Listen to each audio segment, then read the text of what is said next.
Hi, I'm Dan, I'm with UTD, and today I'm going to sit down for a moment in Now Dive in Denmark at Ben Boss's facility and have a cup of coffee while I'm having a chit-chat with you about some reading material I've been going through. I mean to do that throughout the weekend that we've got coming, and the next week. Every day I'll be going through some new reading material that I find online. I'll be going through it, see what I think about it, and have a quick conversation with you about it for you to enjoy on your morning commute or over a cup of coffee in the morning or wherever and whenever you feel like.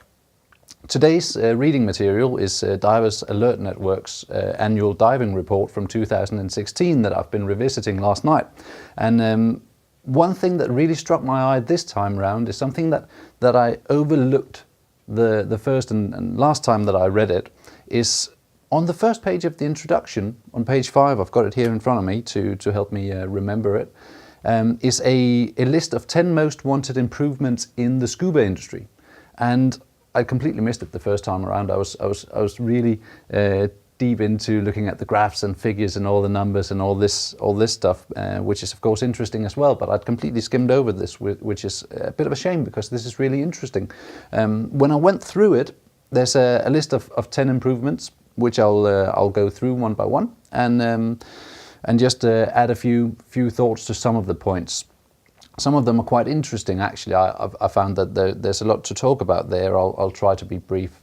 The first 3 or 4 points I think are really, really interesting to me personally because of how I train and how I teach and how I dive.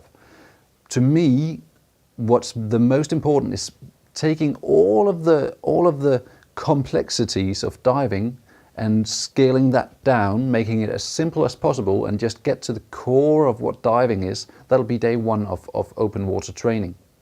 So that'll be buoyancy, trim and propulsion, right? So the first thing we do is get a diver into the prone position and in neutral buoyancy, and then from there we start adding more stuff to it, right? That's how we do it in UTD. So the first 3 points on, well, 4 actually, the first 4 points on the list are correct weighting, greater buoyancy control, more attention to gas planning, more on that in a second, and better ascent rate control. So all of this is really basic stuff that we touch on in open water training. I think that's a really good place to do it because this is fundamental stuff that we'll then add more to as we go, but it'll be consistent throughout all of the training. It doesn't matter if you're a open circuit 90-meter trimix diver or on a rebreather. It doesn't matter if you're in caves, whatever environment, whatever configuration, it doesn't matter. The buoyancy control is going to be a constantly required aspect of your diving as a baseline. So the gas planning aspect, the third point, I think is really important as well. We use something called rock bottom, which is a calculated amount that we'll need for 2 divers to get to the source of the next source of gas or surface in an emergency in a gas share, right? So that's the worst case scenario. If you cover that, then you know you have enough gas to get home. You don't want to have enough gas for just 1 diver, because then if somebody shows up, maybe not even someone within your team shows up and needs gas, then you're going to be in a bit of a pickle. And it's also very, very nice to just have a calculated value. You know how much gas you need. That's really important as well. So that's the first 4 points that I thought really stung. I really thought on those. They really popped out. The 5th point is interesting as well, but it was something that I thought, you know what, I need to read more on this. It says increased use of checklists, and I think that's a really interesting thing as well, because a checklist is really just a tool. It's not really a skill per se, so it doesn't relate to me as a diver. It relates to how I negotiate a certain task, and that is preparing for the dive in a good and efficient manner. So what I did was I found a report online saying, I believe it's called The Problem with Checklists. It's made by Catchpole and Ross, and it'll be my reading material for tonight, so I'll get back to that tomorrow, having given it a more deep look. and I'll have a conversation with you then about checklists and what various aspects there are to what challenges there might be with using them and engineering them. So the next point, I'll just leave the checklist conversation for now and get back to that tomorrow with you over a new cup of coffee. The next point is called fewer equalizing injuries. And of course we want to avoid injuries of all types. Equalizing, I think, relates to buoyancy control, but I think that once we've got a base of core skills and a foundation of capacity and we're relaxed in the water, then I think that we'll start to avoid a lot of the consequences of snowballing situations, such as equalizing injuries. It could be arterial gas embolism or whatever. We want to avoid injuries, and I think that starts here with the diver. And so I think by working on the skills, the foundational skills or the essential skills, I think that we are already starting to approximate a solution model to avoiding a lot of these injuries. Such goes my logic anyway. The next point is called improved cardiovascular health in divers. I think that's really interesting because what we need our health for in diving, there are a few aspects to it. It's a really interesting thing as well, but in terms of damage prevention and injury prevention, obviously there's heavy gear to carry.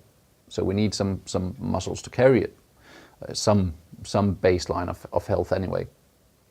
But specific to diving, we're talking, we can really look at how stress turns into panic from a physiological point of view. And if we're good at dealing with gas exchange, because we have good cardiovascular health, then we can really start to tap into that and deal with our stress handling. The flip side of the coin, of course, is if we're well trained, not necessarily in a health perspective, but as divers, then we'll reduce stress as well by way of training. So that's the flip side to the coin in terms of avoiding panic. The next point is called diving more often.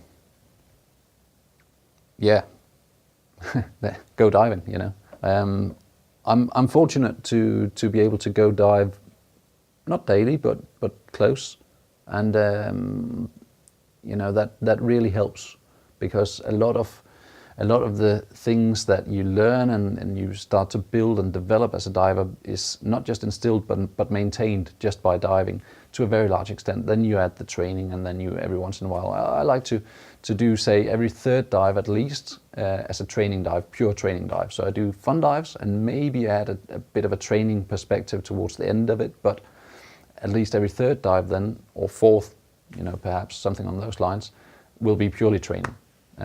I think that sets up a pretty good ratio and helps me maintain things.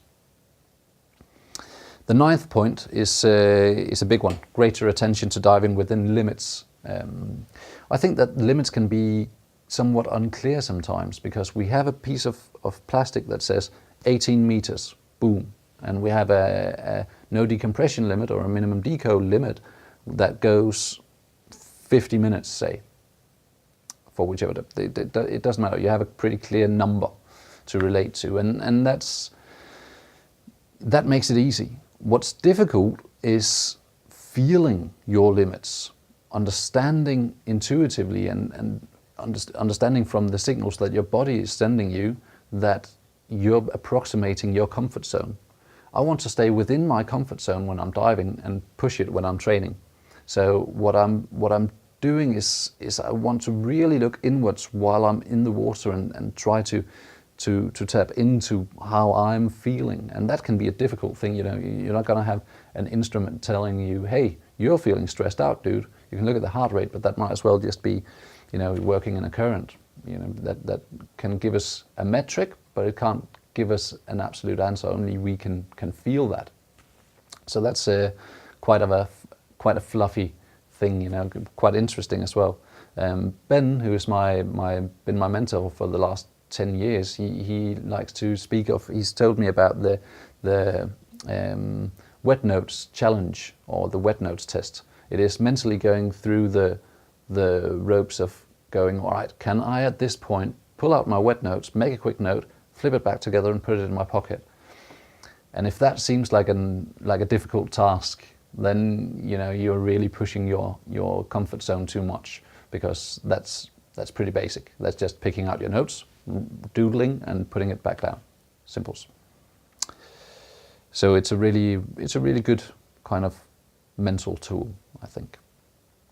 Right, the last point is called fewer equipment issues and improved maintenance. We are lucky enough as divers that the diving industry is pretty big. Sure, we can talk about there might be some downsides, there are some downsides, but the good thing about it is there are a lot of divers that want a lot of gear, and a lot of manufacturers want to provide that gear and make money doing so. So they need to be competitive by making good gear that is readily available at a competitive cost, which is good for us, because that means we can relatively easily get our hands on quality equipment. And equipment malfunction is getting relatively rare. It happens all the time, but it's not that common because we have good equipment. So with good maintenance, we've done a lot, and I think the diving industry has come a long way in just the last 10 years. Especially if you look at how things have evolved with torches, for instance, lights. That's really interesting, and batteries and all this stuff. It's very, very fascinating. So in terms of saving money on gear, I like to think of it as the smart way to save money is to buy as few pieces of equipment as required for all of my diving. So in my case, I have one rig which I use for training students. I use it for diving technical dives. I use it for all of the logistically demanding things that you get in a car and you drive across the continent and you dive in little lakes here and there and all this stuff. And I can scale it from 1 tank, 2 tank, 10 tanks, rebreather or whatever. One rig. That's a smart way to save money, I think, because then I can go and buy the best regulators I can find and the best everything, and it'll still be cheaper than going out and buying a rig, a full set of gear now, and then a year from now I'll need to go and buy a completely new set because I want to dive a little bit deeper or yada yada, and then I find out, wait, hey, maybe I want to do some penetration diving, wrecks or caves or whatever. New set of gear or reconfigure or whatever, and then, well, there's the rebreather, and hey, we can scrap all of it and get a new base entirely. So I think that's the smart way of saving money, not going through changing all of the gear once a year and then buying the cheapest regulators, for instance, that I can muster. That's more problematic, I think. All right, those were my thoughts on page 5 of Divers Alert Network's annual diving report from 2016. Feel free to drop a message below or follow my page at UTD Norway.